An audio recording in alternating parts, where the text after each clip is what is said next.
Magandang araw, ako po si Mark Lester Lirag.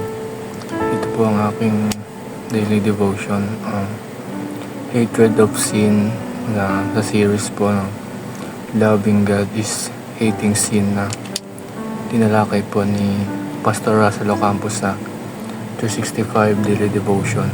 Ang Bible verse po ngayong araw ay mula sa Psalm chapter 97 verse 10.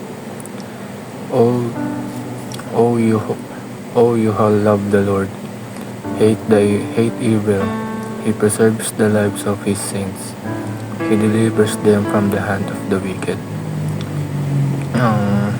Sabi po dito, tayong mga nagmamahal sa Diyos ay dapat ay i-hate natin ang mga kaaway dahil tayo ay papahamak lamang nito.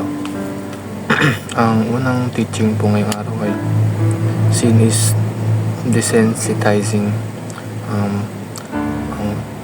Ang sabi po dito is pag tayo po ay araw-araw na gumagawa ng kasalanan, tayo ay masasanay dito, at kung tayo ay masasanay dito, tayo ay unting-unting masisira. Ang example po dito is pag lagi tayong nagbibisyo, umiinom ng alak, naninigarilyo, ma-addict tayo dito at unti-unti tayong sisirain nito hanggang sa mawala tayo sa ating sarili. Second teaching po ay loving God is hating evil.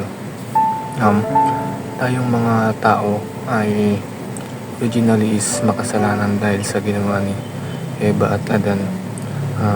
Ngunit kapag tayo ay bumalik sa biyaya ng Diyos at sa pagmamahal niya, kailangan i-hate na natin ang kasalanan